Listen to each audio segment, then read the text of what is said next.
dia, povo talentoso do Rio de Janeiro. Estamos aqui na segunda edição do Job Aberto. Na segunda edição já temos tradições. Na primeira edição nós tivemos uma falta que está se remediando hoje aqui. Na segunda edição tivemos outra falta que não temos um criativo. E assim a gente vai, porque o jogo de cintura faz parte dessa brincadeira, né? Não sendo uma ciência exata, a gente tem que estar preparado para se adaptar. Então estamos com dois convidados ilustríssimos, representantes de uma indústria importante para o Rio de Janeiro, né? Nós estamos falando da moda e estamos falando da beleza. Renata Rude, um prazer estar aqui com você.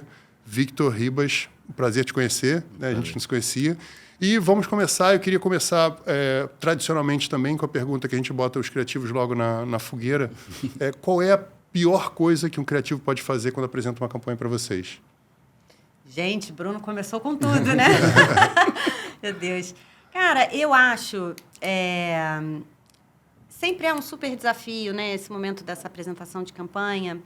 E o que eu acho mais sensível é o criativo se limitar ao briefing. Claro que precisa entender muito bem o briefing, mas meio que trazer o que o cliente quer ouvir.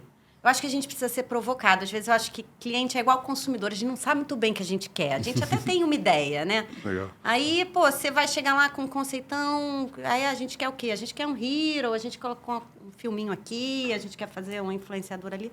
Não. Olha só, eu acho que esse conceito aqui... Eu vou trazer esse conceito, mas é uma outra coisa. A gente quer trazer agora experiência, fomentar... Eu acho que é legal não tentar agradar sempre, desafiar mesmo. Provocar, né? Provocar. A gente fala empurrar a cerquinha, está sempre empurrando a cerquinha um pouquinho para longe. Fora, né? traz o óbvio. Pode trazer o óbvio, mas traz aquele outro negocinho. Legal. Sabe? Que eu acho que pode tirar a gente do lugar comum e esperado, que às vezes a gente mesmo se acomoda, assim. Eu acho que o criativo bom, ele tem esse papel de tirar a gente do que é o by the book, assim, o que é esperado, sabe? Eu acho que é bem isso, assim. Tem outra coisa que eu penso, que um erro muito grande também é pensar conceito sem pensar a mídia. Aonde isso vai? E cada dia mais, aonde isso vai ser veiculado? Aonde isso vai ser visto? E aí, cada dia mais, eu penso que criação não pode andar sem mídia. Nunca pôde, tá? Uhum. Mas é que, de verdade, antigamente era um pouquinho mais fácil. Tem que pensar consumo de meios, assim. Eu não consigo mais ver essas coisas desassociadas, assim.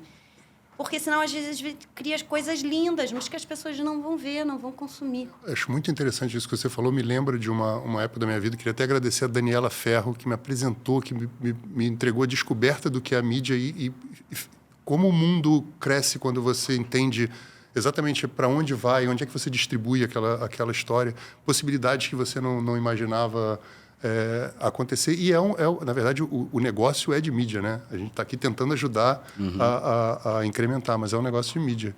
E no seu caso? Eu ia falar uma coisa bem parecida com você, acho que é pensar na ideia sem pensar na execução, que é bem que você falou, pensando na estratégia de mídia como um todo. Então, desplugar uma coisa da outra, acho que fica uma coisa muito conceitual e pouco prática. E aí, às vezes, a gente nem sabe como vai ser executado, como isso vai aparecer para o consumidor. Então, acho que essa é uma das questões. E acho que o segundo também quando o criativo, ele... Não que ele esquece, mas ele deixa... Talvez ele não põe como protagonismo também o desafio de negócio da marca, porque eu acho que é uma soma de vários fatores e às vezes a gente se apaixona pela ideia, né? Que ela é muito sensacional e ela pode ajudar em uma vertente da campanha e da marca, mas eu acho importante ele considerar todas as variáveis, que é mega difícil, mas é um desafio cada vez mais que a gente tem que considerar. Então, acho que essas são as coisas que, para mim, são os maiores desafios quando a gente fala de criação. Eu entendo a complexidade, mas são pontos importantes para a gente tomar muito cuidado. Legal. E sobre a complexidade, ninguém falou para a gente que ia ser fácil. Então, sempre avisaram que é complicado, pode ficar tranquilo. Agora, você tem alguns sotaques misturados aí. Você vem da onde, Victor? Eu sou de Mogi das Cruzes. Minha carreira eu fiz 7 anos na Unilever, em marketing também, então... E agora eu tô 5 anos aqui no Rio de Janeiro e não vou embora, porque Rio de Janeiro é muito melhor que São Paulo. Os paulistas vão me matar, mas eu prefiro. Eu sou da teoria que viver na Bahia, ganhar dinheiro em São Paulo, mas o meio do caminho ainda está no Rio. Exatamente. Aí Buda falava que a virtude está no meio. Estou tendo a concordar. Renata, você fez uma transição, a gente estava falando aqui antes de começar, você fez uma transição da indústria de educação para moda. Como é que foi esse processo? Como é que está esse choque cultural? O que você vê de sinergia? O que você vê assim, de cara, é uma ampliação de repertório muito grande para você, né? Como é que você está vendo esse momento aí? Cara, eu tô abraçando esse momento, assim, com muito entusiasmo e aprendizado, assim, né? Aí, jogando um pouquinho aqui para a questão de marketing, quando a gente fala de educação, a gente tem uma avenida gigante para trabalhar marketing de conteúdo, né?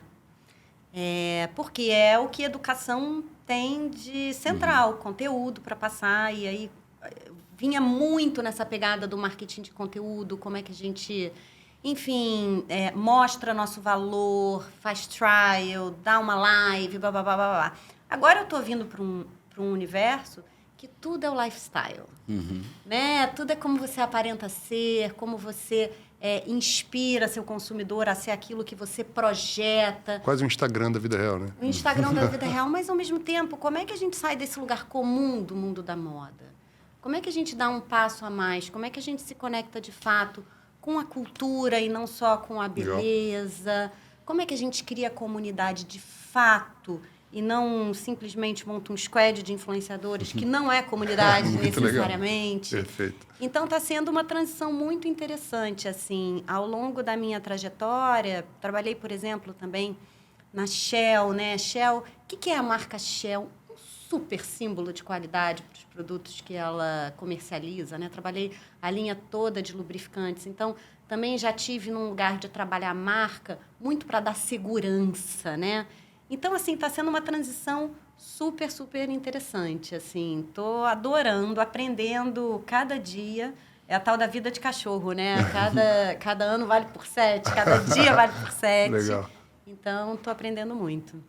Eu estava na saída ali, peguei um papo rapidinho de vocês. Você saiu da divisão de cabelos, é isso? Eu entrei na L'Oréal em 2020, fiquei 4 anos em Elseve. E aí, agora acabei de fazer 1 ano, ainda em L'Oréal Paris, eu só mudei para skincare e suncare. Então, fiz essa transição agora, bem diferente, né? Trabalhar com cabelo, que é um mercado mega penetrado no Brasil, e skincare tem um desafio muito de desenvolvimento da categoria, né? Quando a gente fala de penetração em consumidores, desenvolvimento de hábito. Então, é uma lógica super diferente e vem sendo bem desafiador. A marca está num momento mais complexo. Em Elseve, a gente estava num momento super bom de liderança de mercado e tal. Então, foi essa transição que eu fiz, está sendo desafiador. Agora, fico impressionada como o skincare é um hábito que eu vejo crescer muito nas faixas etárias mais jovens. Assim, as meninas brincando de skincare. Festa infantil, onde a recreação é skincare. É um negócio impressionante, muito pulverizado e fomentado até pelo que a gente vê em TikTok. Assim. Exatamente. É uma coisa impressionante isso. Agora, imagina o desafio de penetração até do ponto de vista financeiro e econômico do nosso país, né? Imagino aqui que isso seja ainda um hábito muito restrito a classes mais altas. Exatamente. E que a gente tenha que trazer para outras classes. Exatamente. Né? Porque acho que a questão do cabelo o brasileiro, a brasileira, né, principalmente, é apaixonada pelo cabelo. O cabelo é sobre beleza, né? Como você se sente, etc. O skincare, não literalmente, ele vai representar isso, né? Porque na hora você faz um cuidado que vai te proporcionar, né, benefícios a longo prazo. Então, é super difícil tangibilizar, né? Porque o brasileiro é muito imediatista, né? Então, o educacional até dessa categoria é mais complexo. E eu acho que, como você disse, dos conteúdos no TikTok, acho que o marketing de influência é um dos grandes protagonistas para nos ajudar a fazer isso. E acho que isso vem fomentando principalmente nos mais jovens. Você vê que a penetração em mais jovens é muito maior. Então, você falou uma coisa que eu acho muito interessante, desculpa. Por favor. Que é educacional, né? Às vezes, campanhas importantes têm um papel importante de educar. Outro dia eu estava conversando com uma pessoa que fundou a Pura Vida, né? E como foi importante trazer educação para o consumidor. Mais do que qualquer outra coisa, educar era garantir a penetração e a sustentabilidade da marca. E outro ponto que você trouxe que eu acho que é muito interessante é que como a gente é imediatista, né? Eu falo consumidor. Aí agora eu estou falando como consumidor. Eu tô falando, tô me identificando. Eu tenho que passar protetor solar e eu tô me debatendo ali para colocar aquilo na minha rotina. Ainda não achei um jeito ali. É impressionante, né? Eu também sou uma pessoa bem disciplinada para skincare, assim. Eu prefiro a maquiagem, que dá um jeito rapidinho, do que ficar lá investindo no longo prazo. Mas você vê que as categorias estão fundindo agora, porque, por exemplo, talvez para trazer esse efeito imediato, o skincare tem que talvez estar bem sincronizado com a maquiagem. Então, já vem junto. Exato. Perfeito. Trazer um produto que ele traga proteção solar e, ao mesmo tempo, tem um efeito base. Então, a combinação das categorias talvez seja um caminho para o desenvolvimento e para atender esse imediatismo do consumidor. Né? Porque benefício a longo prazo não tem como você trazer o imediatismo. Então, talvez só a fusão que seja o melhor caminho aí, Poxa, bem nesse caso. interessante. Né? Muito Faz legal. sentido, né? Super, super. Muito legal. Eu ainda não sou um entrevistador profissional, então vocês vão ver que eu vou quebrar trocando assuntos, que é um jeito que eu consigo de levar o papo. Mas assim, a gente está aqui hoje por causa de uma campanha que é o Rio é ROI, que é um jeito de promover o Rio e tentar trazer os players, vamos ver o que a gente tem em comum e o que a gente pode fazer. E tem uma coisa que eu fiquei sabendo que é muito interessante em L'Oréal, que L'Oréal fez questão de ter a fábrica no Rio por causa da quantidade de diversidade de cabelos que tem no Rio. Faz sentido isso? A sede é aqui, exatamente. Tem muito esse ponto, acho que a diversidade. A gente fica ali bem no cais. Aí, o nome do cais é aquele que é perto do Museu da Manhã, como chama? Ali perto do Morro Porto da Previdência. Na Porto Maravilha? Acho que é. Perto dali, que é uma região que tem um histórico, acho que bem grande Isso aí. brasileiro, né? Até sobre escravidão e etc. Total, então, a Pedra do Sal ali. Exatamente. E a empresa fomenta muito isso sobre diversidade. Eu já trabalhei em outras empresas que até claimam isso, mas a L'Oréal realmente veste. É muito bonito isso. Isso é que me faz também trabalhar na empresa. E acho que esse cuidado de realmente... No Brasil, a gente é o único país no mundo que tem todos os tipos de cabelo e quase todos os tipos de tons de pele, né? Então, e estar no Rio de Janeiro ainda é muito mais dinâmico, representa muito mais isso do que outros locais, né? Então, exatamente, acho que a decisão foi pautada nisso, né? E é um lugar que eu acho que faz mega sentido para a empresa e pelo que a gente tem de valor e de proposta. Muito legal. A gente fizemos um filme, um comercial que fala sobre as vantagens de trabalhar no Rio e a gente está pensando no segundo e saber disso ajudou a gente em alguns caminhos. Então, vocês vão ser citados indiretamente de algum jeito. Eu tenho visto um movimento tão engraçado, né? Você falando de cultura do Rio.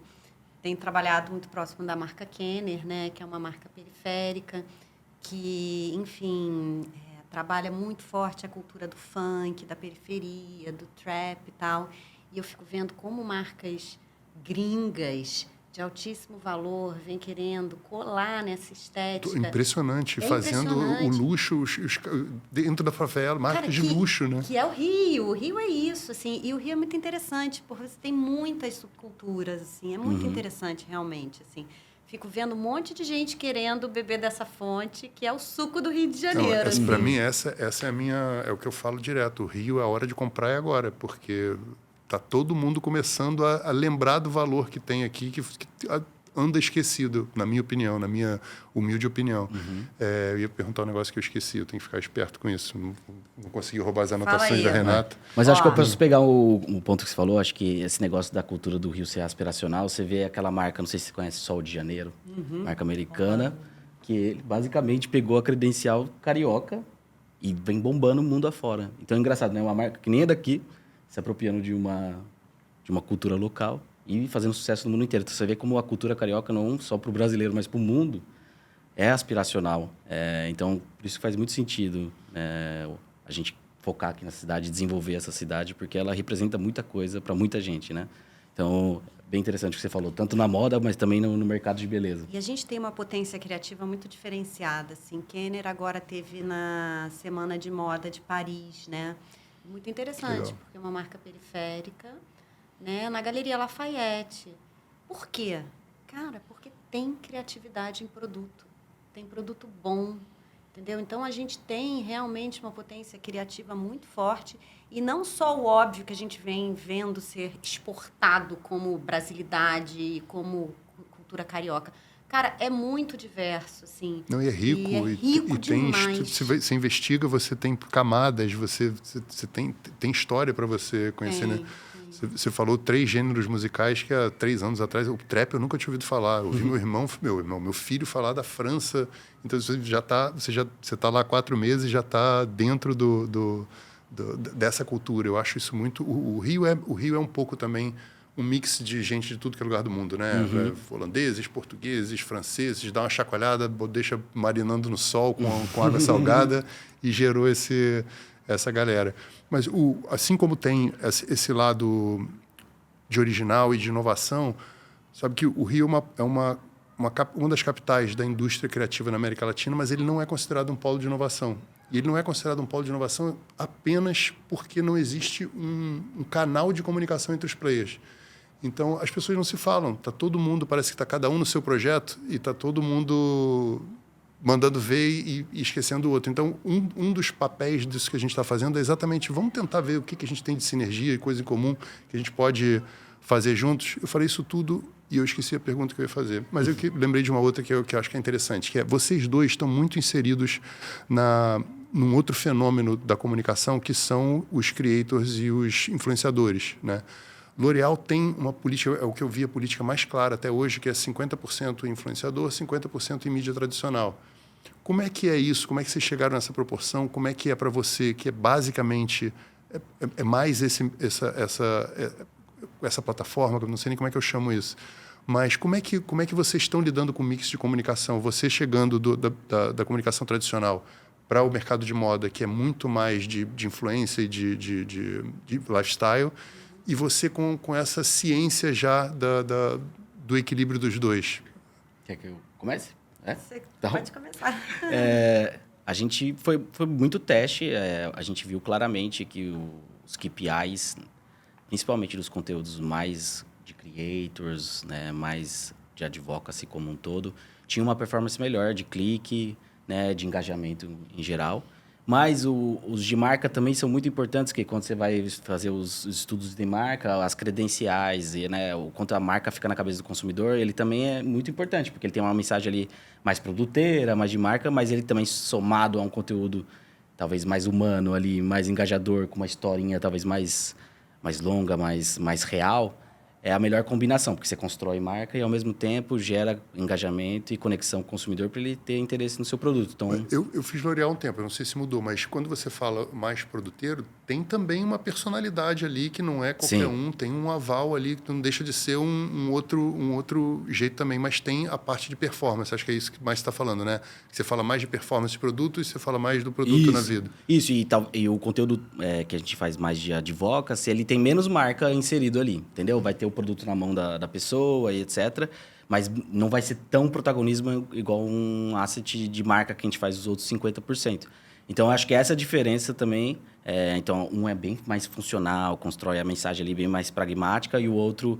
ele é isso, a capilaridade. Exatamente. E agora, cada vez mais, a gente também vem apostando no modelo de cada vez mais de nano-influenciadores, né? Que a gente viu que é uma coisa muito importante, como a gente constrói e tenta trazer a mensagem e explodir isso de uma forma bem orgânica, com milhares de pessoas falando do nosso produto no mesmo momento. E que isso, nos últimos projetos que a gente acabou encabeçando, deu muito certo. Né? Hoje, o desafio da publicidade e da comunicação é como a gente consegue ser crível para o consumidor. Né? Hoje, cada vez mais, o cara entra em qualquer plataforma, ele é impactado por milhares e milhares e milhares de marcas. Então, como você consegue se destacar nesse contexto e, ao mesmo tempo, construir credibilidade? Então, isso é muito mutável, né? Parece que a cada 1 ano, 6 meses ou 3 meses, tudo já muda de novo. É a fórmula da vez, né? Agora está funcionando isso, né? Depois vai mudar de novo. Mas a propaganda é isso, né? Exatamente. A mudança o tempo todo. Quando a gente fala de influenciadores e nanos, eu acho que a gente está vivendo um momento de inflexão muito grande, assim. Eu acho que nos últimos 4 anos, a gente surfou o marketing de influência com pessoas grandes, com grandes audiências, e o consumidor começou a perceber que aquilo... era propaganda. É igualzinho, né? Então, o merchandising, né? O tal do publi é um merchandising disfarçado. No início, a galera caía. Depois, nem tanto. Aí começa agora a gente a precisar desses nano-influenciadores, que são pessoas que realmente ainda têm credibilidade, até que Começa a a crescer gente também. veja um outro Exatamente. momento de inflexão, assim. Para marcas que têm menos robustez em termos de investimento de mídia, que aí agora estou num lugar um pouco mais assim, diferente de uma L'Oréal, de uma Indux e tal, o marketing de influência tem um poder muito importante de suprimir nosso gap de estar na mídia com frequência. Se eu quiser hoje estar 50% na mídia com as minhas campanhas criadas, lindas e tal, e 50% de influenciadores, talvez eu não consiga chegar lá. Talvez o influenciador hoje, para mim, ainda tenha um papel muito, muito importante. É outra cultura, né? Até a propaganda não era nem bem-vinda em algumas marcas, né? É engraçado. E eu sempre tive curiosidade de saber como é que faz. Porque, assim, lá em propaganda a gente estuda, passa um tempão tentando fazer o título perfeito. E você olha na foto da marca, tem uma mulher sentada e a assinatura assim. Mas, gente, e aquilo tudo? No que fala? Como é que é a dinâmica? O que vocês... Você falou lifestyle, né? No final das contas, se resume tudo nisso. Mas quando você vai fazer um shooting ou quando você vai entregar um produto final, qual é o KPI de vocês? Quando é que temos uma campanha? Gente, esse assunto de KPIs é muito quente, né? Claro que sim, vai depender muito da marca, do estágio e tal, bababá.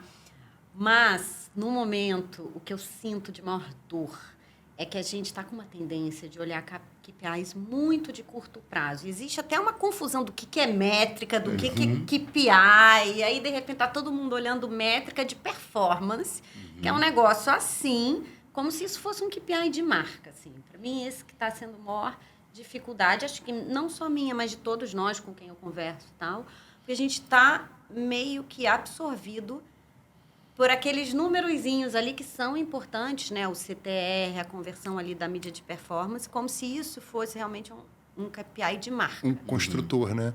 E faz todo sentido, porque, na verdade, assim, é quase que é um dado financeiro, né? Então, você sabe quanto que está retornando, quanto você coloca, quanto sai. Se você tem isso, é quase vira uma ciência. Né? Mas e a marca? Onde é que tem o envolvimento? Como é que você calcula o trilho dessa marca a partir só de vendas? Porque a tendência, se a gente focar 100% nisso, no final a gente vai virar varejo. Né?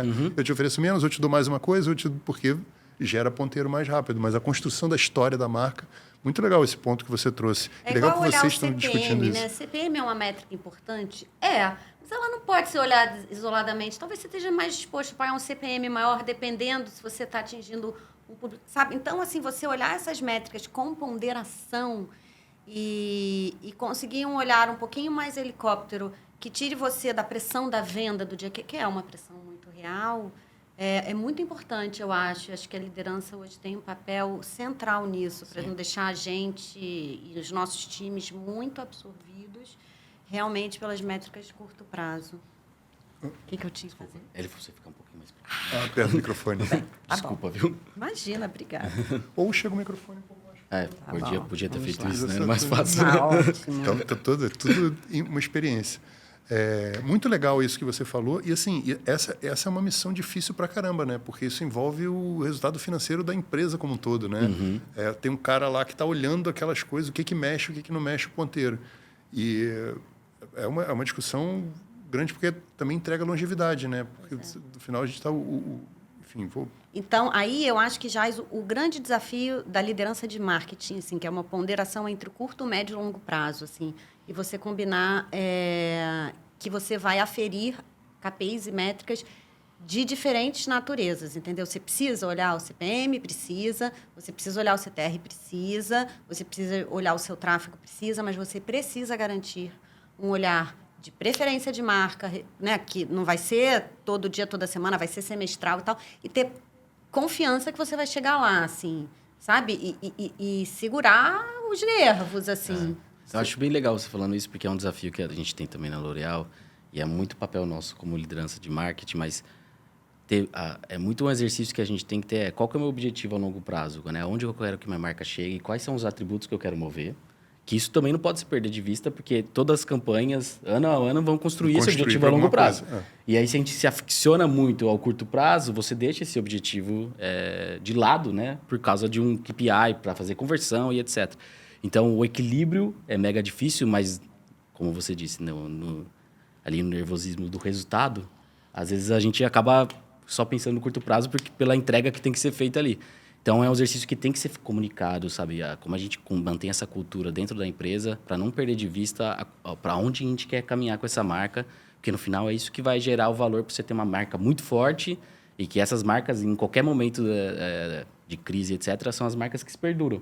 Então, para mim, esse é o grande equilíbrio e vem sendo bem desafiador, sendo bem honesto. Até nesse ano que está um pouco de um ano mais complexo economicamente e tal, né? A tendência é cair para esse lugar mesmo. Exatamente, né? porque você fala, eu tenho que fechar o ano, cara. Então, mas se você pensar assim, acho que a gente nunca consegue fazer algo grande a longo prazo. E tem uma coisa que eu acho que é um papel nosso muito importante, que aos poucos eu vejo e cada vez acho que é muito central, é o nosso papel de educar a empresa onde a gente está, até para garantir os recursos financeiros. Cara, a gente tem que educar o financeiro a acreditar nisso, assim, porque é muito difícil para ele também atravessar esses momentos junto da gente, assim, e acreditar na gente. Então, assim, realmente a gente também tem um papel de educar e promover uma cultura de marca dentro da organização para que a gente tenha o suporte para fazer o que nós acreditamos dar certo, assim. Acho que esse papel é muito nosso, assim. Muito legal que assim, as perguntas estão andando sem eu perguntar. Tem uma coisa que eu ia fazer exatamente isso. Você estava falando, tem um papel, depois que a agência apresenta uma campanha para vocês, tem uma hora de vocês de venda interna também, né? Como é que é esse processo depois? A agência acompanha, vocês vão sozinhos? Como é que funciona? A agência apresentou uma campanha, vocês gostaram da campanha. O que acontece na sequência? Quer contar? Bom, pelo menos do jeito que eu trabalho, eu prefiro fazer essa venda como marca internamente. Então, trabalhar com a agência, a gente ali constrói, garante que os objetivos estão sendo atendidos e etc. E aí eu faço essa venda interna para a alta liderança ali no caso. E aí de uma forma muito mais pragmática e mais um overview geral, não no nível de detalhe necessário, mas qual o objetivo, quais são meus grandes pilares, como eu vou mover isso, né, os enablers como um todo e aonde eu espero chegar até o fim. E aí a parte de mídia é super relevante, né? Então, quantas pessoas vou alcançar, qual a frequência, etc. E, lógico, a big idea como um todo, que é super importante, como aquilo constrói para a marca. Então, é uma coisa que a gente faz um modelinho mais sharp, até porque você sabe como é a alta liderança, é cada vez menos tempo, então você tem que ser pragmático para reter a atenção. Mas acaba funcionando assim, que eu acho que é até um bom modelo, porque a linguagem é diferente. Detalhe, né? E aí a agência tem uma linguagem diferente porque é uma linguagem mais criativa, é complementar, né? Agora, a gente que está no corporativo, essa agenda desse cara, ele tem outras variáveis, né? Então, trazer de uma forma bem palatável acaba funcionando até para ele entender realmente. Porque pensa, esse cara já não faz campanha há um tempão, né? Porque ele já está há um tempo ali naquele cargo alto. Então, como você traz aquilo de uma maneira fácil, sendo que mudou tanto a estratégia de comunicação, né? Muito interessante isso que você falou. Na verdade, até o jeito de olhar para a campanha é diferente, né? Enquanto o diretor de arte está preocupado com a tipologia, com as cores, ele não está nem aí. Ele quer saber se o tamanho aparece, se vai estar na mídia certa, se é o ROI, quanto é que vai o investimento de retorno. Legal, e é uma mudança de vocabulário para a mesma sequência, né? Muito legal. É engraçado, já tive em empresas onde a alta liderança era mais engajada e interessada em marketing e outras altas lideranças que eram menos. E a gente precisa se adaptar a isso também, né? Como você senta na mesa com um cara que realmente, às vezes, nem acredita no seu trabalho a longo prazo, está muito mais preocupado com a operação da empresa e com outras áreas, como você vai se comportar junto a esse cara, você precisa de uma estratégia, e também como você bonde com aquele outro cara que é apaixonado por ideia tanto quanto você, para garantir também o negócio. Que também não deixar ele se perder também, né? Ajudar ele a se perder. Todo mundo é muito apaixonado pela coisa, a gente pode estar com um gap importante num olhar pragmático, assim. Então, é curioso, assim. E ainda é teoria da comunicação, né? Ainda é ajustar a mensagem ao seu público, né? Exatamente. É total isso. Uma coisa que eu tenho muita curiosidade, que estamos lá na emergência, pintou uma coisa nova, a campanha saiu de uma hora para outra, você tem, sei lá, 30 segundos para ver tudo. Quais são os KPIs que você olha para dizer go ou no go? Cara, hoje em dia, arma na cabeça? Vai gerar conversa? Sim ou não? Porque, assim... Legal. Hoje, para mim, é sobre gerar conversa. Assim. A gente precisa estar na vida das pessoas de alguma forma. E aí, essa questão de conteúdo eu acho muito importante. Vai gerar conversa? Sim. Então, se eu tivesse uma arma na cabeça, para mim, acho que hoje isso é o que eu olho, assim, quando eu vejo uma campanha. Muito legal. Eu acho que essa parte de gerar conversa, ser talkable é importante, ser autêntico e ter a ver com a sua marca, né? Então, aquela ideia, aquele plano... Não sai do trilho da marca. Exatamente. Então, que constrói, faz sentido pelo que sua marca representa, seja uma ideia autêntica, que faça sentido e que gere conversa. Eu acho que, no final, acaba sendo mais isso até do que o próprio KPI de mídia como um todo, né? A primeira coisa central da campanha é a primeira coisa que a gente tem que validar. E acho que em 30 segundos seria isso mesmo.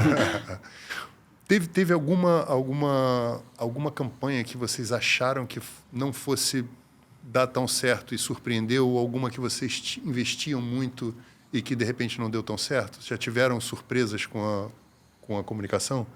Cara, eu tive muito e agradeço muito a agência que estava com a gente. Pode falar o nome? Claro. No caso, a Artplan, que acho que provocou muito a gente em Estácio, quando eles trouxeram uma ideia que a gente trabalhasse com a Juliette, saída do BBB, como uma representante realmente do nosso arquétipo de marca, da jornada do herói e tal, bababá. Cara, eu tinha um preconceito a usar uma pessoa de BBB. Ai, gente, olha isso, falando disso aqui, é muito bastidor, né? Como uma pessoa para uma marca de educação, assim. E realmente, assim, achava que ia dar super errado. Mesmo assim, confiou? Cara, a Artplan foi muito, muito hábil em dizer o porquê, né?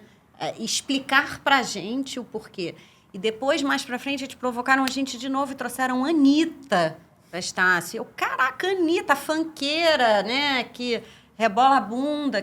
Cara, e aí, como a agência mostra pra gente e nos educa também sobre o que essas pessoas, esses personagens têm por trás, né?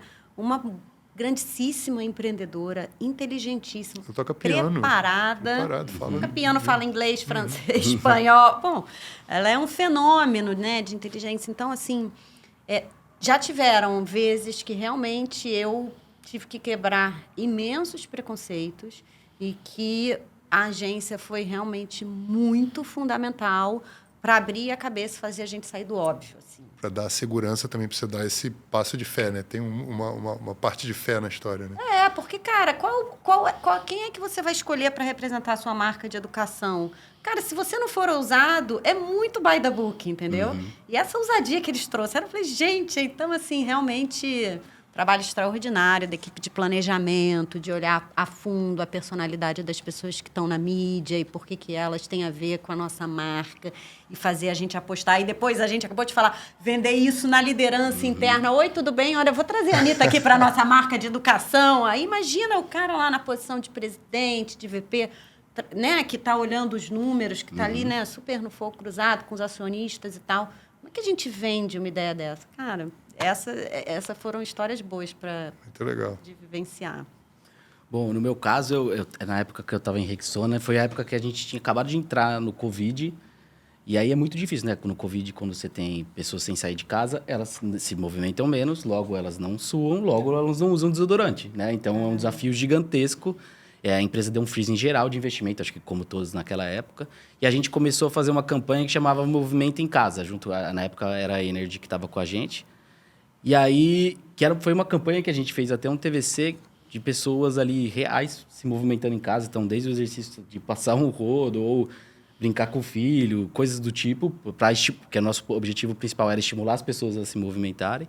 E a gente fez esse TVC e aí a gente conseguiu até a música do Queen na época, que eles até ajudaram a gente, cobraram menos na época por ser um propósito. Mas eu ainda tinha muita dúvida sobre, cara, será que realmente vai estimular e vai... fazer as pessoas, né, se engajarem com a causa, terem vontade de se movimentar e assim, provavelmente, comprar desodorante. E aí foi bem surpreendente para mim. Eu não esperava e acho que foi uma campanha muito, muito legal. Depois até a gente ganhou o F. E acho que o legal foi depois do desdobramento, porque no contexto do Covid, como tinha muita pessoa, principalmente funcionários do meio do esporte, da academia, sem trabalhar, né? O cara estava sem renda. E aí a gente fez um negócio bem legal na época que eu acho que foi diferente ali naquele momento, onde a gente plugou influenciadores com profissionais do meio de exercício, né? Então, personal trainers, etc. Para fazer conteúdo no YouTube, fazia uma live no Instagram, depois a gente transformava em conteúdo do YouTube da marca. E aí era uma maneira legal, tanto de fomentar esse cara que estava sem renda, para ele ganhar também visibilidade e, ao mesmo tempo, tentar de novo continuar esse estímulo para o consumidor. Mas confesso para vocês, logo a campanha foi um orgulho, mas no começo você ficava ali... Até porque eu nunca tinha passado por um momento como foi aquele do Covid, né? Foi uma experiência mundial, né? Exato. Todo mundo em laboratório. E aí você fica com medo, pô, será que é muito dinheiro? Será que vale a pena e tal? Mas no final acabou dando certo e me surpreendeu. E achei bem legal. Hoje é uma das coisas que eu tenho muito orgulho. É uma ideia genial, né? E aí, quando você fala desse caso, assim, fico pensando que aí é uma marca realmente ativando o consumidor para o bem do consumidor, uma coisa relevante, porque também a gente não podia ficar mesmo parado, a gente tinha que ser estimulado a fazer alguma coisa. Isso é uma necessidade real. Exato. Né? Então, você está trabalhando com um propósito muito maior e, by the way, vai vender desodorante, vai ajudar o cara a ter renda. Isso eu acho muito legal. É isso, muito legal. Mas isso é muito interessante também. No final das contas, não são incompatíveis, né? Você pode ter um propósito e vender. É isso. Né? Não precisa ser um ou outro. Né? Eu trabalhei muito com varejo, que a gente, na época de Oi, a gente falava que era um varejo de luxo, porque parecia que a gente fazia marca o tempo todo, mas nunca foi. Sempre foi venda de aparelho ou de plano. Só que a venda de aparelho de plano, aquele plano era daquele jeito porque tinha uma empresa que era daquele jeito. Então, a gente falava da empresa, o plano era uma consequência. Então, dava a sensação que a gente estava fazendo marca, mas o tempo todo era vendendo. Então, eu acho muito rica essa combinação. No final das contas, tem aqui um plano que materializa tudo isso que você está falando aqui. Tem um desodorante que é para te empoderar para você ter esse comportamento, essas coisas assim. Então, isso é muito legal, como você constrói. Você tem um ponto de marca que é autêntico e tem tudo a ver com o seu propósito, com a necessidade real da sua parte mais mercadológica, né? De conexão do que você pretende e o que faz o seu produto girar. É difícil, nem todas as marcas têm uma conexão entre esse DNA versus a linguagem certa para estimular isso que represente o propósito e, ao mesmo tempo, retorne em vendas. É super desafiador, como você disse, e no final vira uma comunicação muito mais autêntica para o consumidor e para a sua marca, né? O jeito que o consumidor vai olhar para sua marca é de um jeito diferente, porque parece menos forçado, parece mais real, mais verdadeiro. Como você reconhece marca, né? Você não é só uma oferta. Né? É isso. Enfim. Agora, isso me lembra o início do nosso papo, né? Que é o maior erro que um criativo pode cometer ao te apresentar uma campanha. Provavelmente, o briefing que você tinha é não vendo desodorante, preciso vender desodorante. Aí, o lugar mais óbvio do criativo era fazer um bom conceito. Não, cara, vai lá. Pensa na necessidade do cara. O que gera isso? Necessidade do exercício, como fazer você suar. Cara, vamos falar de saúde, vamos estimular o cara. É um pouco, né, você sair do óbvio. E aí eu acho que a criação tem um desafio importante quando consegue trazer para a gente um negócio extraordinário, né? Vai lá no fundo, né, do consumidor, o que o consumidor precisa. Cara, a gente precisa que esse cara faça exercício, isso é bom para ele, bababá. Enfim, acho muito genial esse processo, assim, essa coisa. Outro dia eu vi uma... Ih, gente, não sei nem se está muito no flow. Por favor. Mas eu vi um negócio que eu achei tão genial. Eu fui num hotel fazenda com os meus filhos e tinha aquele freezer grandão de sorvete da Que Bom. E o copo gigante assim, pode sim. Aí eu falei, cara, esses caras são geniais. Eles devem ter feito uma pesquisa que mostra que o maior ofensor de venda é o pai que fala que não pode. Era para vender? Eu achei que fosse grátis. Era para vender, que vacilo com o pai, cara. Coitado do pai que passa o tempo todo, eu no meu caso, o tempo todo dizendo que açúcar só depois de comer, não pode, pico de glicemia. Explicando pro garoto de 4 anos, pico de glicemia. Sei que eu chego lá, tá escrito, pode sim, já me quebrou. Achei aquilo muito bom. Eu falaria pro meu filho, gente, olha só, aqui tá tudo incluído, só o sorvete que não tá incluído. Vamos aproveitar que tem as sobremesas excluídas. Não, mãe, pode sim. Achei aquilo tão legal, achei o máximo. Eu ficaria maluco com esses caras. Eu queria saber quem é o cara que escreveu isso aí. Eu quero a terapia do meu filho ressarcido. Vocês, por acaso, vocês têm uma campanha que vocês gostariam de ter aprovado? Que vocês viram e que vocês gostariam de ter feito parte? Cara, tem duas que para mim são... Aí eu vou falar muito da minha pessoa, né? Tem duas campanhas que eu acho que são muito maravilhosas. Uma é do Boticário, de Dia dos Pais. 5 dias é muito pouco, sobre licença paternidade. Assim. Que legal. E aí, cara, eu acho essa campanha muito genial. E ela fala muito comigo, porque eu acho realmente que no mundo que a gente está, a gente fala muito de feminismo e tal, nananã. Cara, e o lugar dos pais, assim? Cara, o pai, ele não tem licença paternidade. Quando eu vejo uma marca, sabe, falando sobre isso, eu queria ter aprovado essa campanha, eu queria ter trabalhado nisso, sabe? Eu queria ter apoiado isso, porque eu acho que isso é um movimento muito, muito maravilhoso da gente promover, estimular e realmente mobilizar a sociedade para isso. Então, eu acho que uma campanha que faz pensar muito, muito, muito forte. Eu queria até embarcar um pouquinho aí, porque o meu primeiro filho nasceu na sexta-feira de carnaval. Muita sacanagem. 5 dias de licença maternidade, na quarta-feira de cinza eu estava trabalhando de novo. Mas eu acho até mais grave do que isso, que assim, eu acho que a falta da licença paternidade pode justificar um monte de diferença salarial entre homem e mulher. Porque tem uma das justificativas do cara contratar é a licença maternidade, né? São 4 meses que você perde um funcionário ali. E talvez isso esteja por trás de um monte de preconceito e de distância salarial que existe entre homem e mulher. Não estou nem defendendo a licença paternidade, mas eu não tenho nenhuma autoridade para falar sobre isso, mas pode ser uma das explicações de um preconceito e de uma disparidade de salário que existe aí. Enfim, só essa divagação. E quando a gente fala sobre o que é um KPI de campanha, se você não tivesse nenhuma pesquisa, que eu falo gerar conversa, eu acho que é sobre isso, assim, campanhas que despertam temas relevantes na sociedade, sabe? Então, isso gera uma conversa, é importante falar sobre isso. Mais do que ficar, sabe? Eu acho que isso mobiliza e aí realmente te ajuda como marca, assim, a ganhar um awareness diferenciado, uma lembrança diferenciada. Isso é uma coisa que eu gosto, falo muito, e até para a sociedade, né? A propaganda tem um pouco de papel de acelerar um pouco as coisas, né? Tudo um pouco do reflexo da evolução da consciência que a gente tem sobre as coisas. E a comunicação joga luz sobre algumas coisas, né? Então, estou curioso para saber a sua. Cara, tem uma que eu gosto muito, que acho que já faz um tempo, mas era uma campanha que fizeram para o time Sport Recife, e era sobre doação de órgãos, que eu achei muito legal, e eles estimulavam a doação de órgãos para os torcedores do Sport Recife, mostrando que o coração do torcedor ele vai se manter vivo ali. Nossa. E era muito legal, porque daí as pessoas falavam, eu vou ir, mas meu coração do meu time aqui vai continuar ali na outra pessoa. E pessoas que tinham recebendo falando também, eu sou náutico, mas eu tenho o coração do Sport Recife. Eu achei muito bonito e muito legal a ideia de estímulo. É uma coisa muito real e de uma necessidade muito importante, né, na sociedade, sobre doação de órgãos, que é uma coisa relevante. Eu achei muito legal, falei, cara, queria muito ter sido a pessoa, porque eu achei muito genial, muito forte, né, muito poderoso. E você vê só o jeito que você coloca as coisas, né? Coisas absolutamente não relacionadas, você combina de um jeito e aquilo ganha um significado completamente diferente. E posso falar uma outra que também fala muito com o lugar que eu ocupo na sociedade e os temas que me rondam, assim, como consumidora mesmo. São todas as campanhas de Dove falando da beleza real, assim, sabe?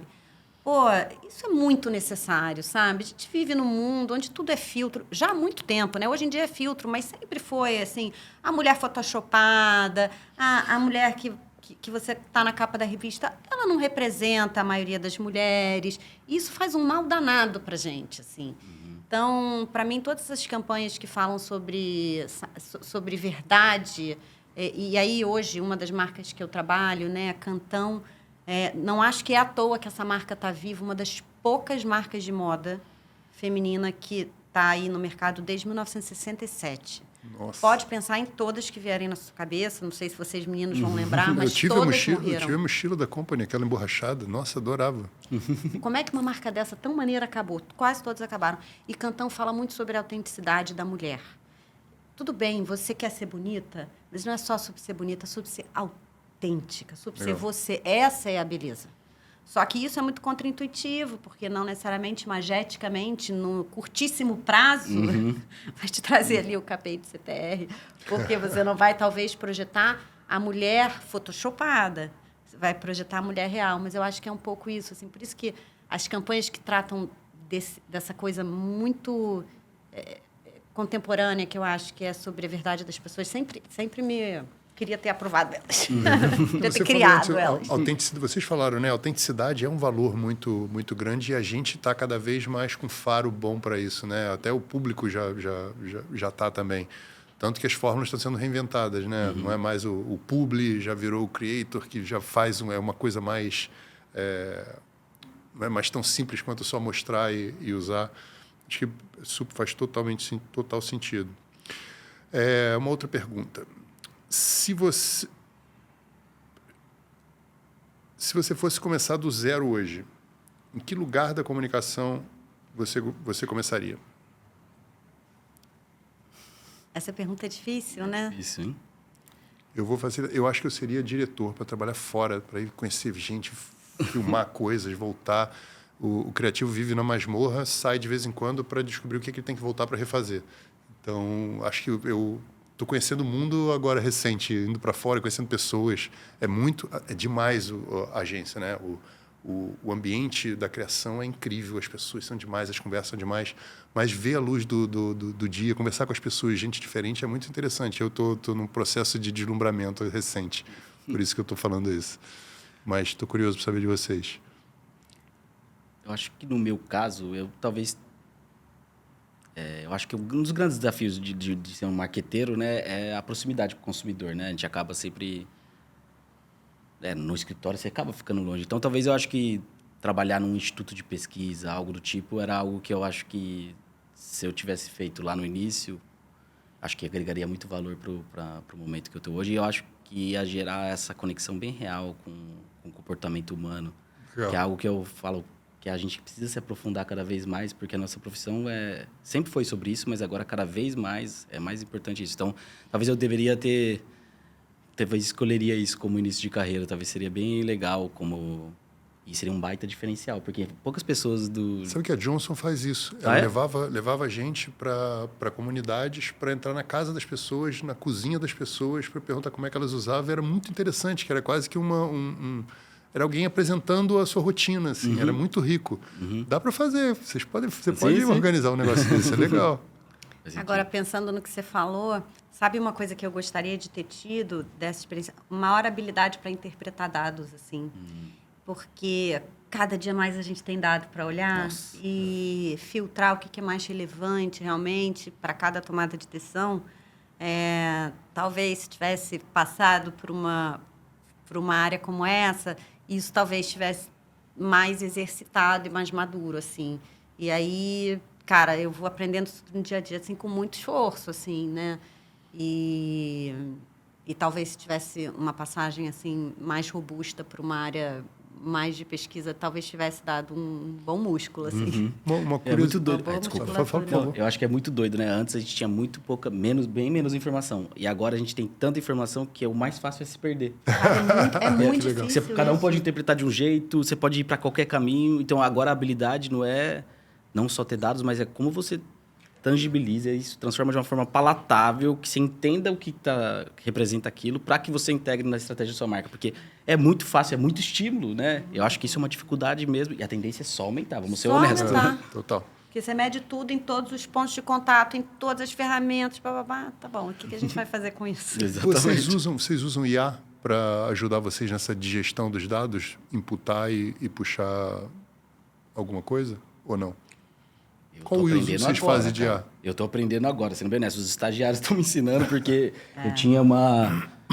Você tem que desenvolver o hábito, né? E aí nunca tinha plugado nem nada. E aí na empresa tem eles estão criando uma inteligência artificial interna.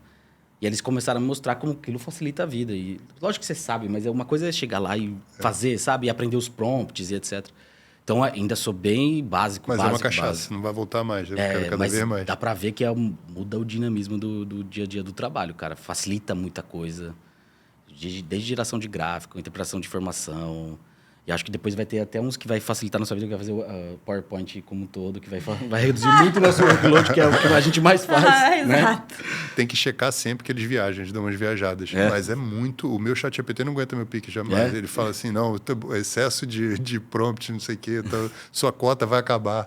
Eu converso, às vezes, uma manhã inteira, fico buscando, porque assim, ele não faz o que eu deveria fazer, mas ele abre tantas possibilidades que eu não pensaria, que eu vou só catando e organizando do jeito que eu faria, que me ajuda muito. Ele é um planejador, assim, eu pergunto para ele muito assim, qual é o comportamento desse público em relação a esse produto? Então, eu tenho lá, já tenho uma série de possibilidades que eu posso pegar algum insight. pergunto qual é a jornada desse público em relação... Não sei, já tem outros comportamentos. Então, assim, me ajuda muito. Ele não resolve o meu problema, mas ele me dá muito mais material do que eu teria, porque eu ficaria pensando, lembrando como é que era quando eu era criança, ou como é que era minha avó fazia, como é que era meu tio. Ele me mapeia todo o território. Então, eu acho sensacional. Para mim, já seria difícil viver sem.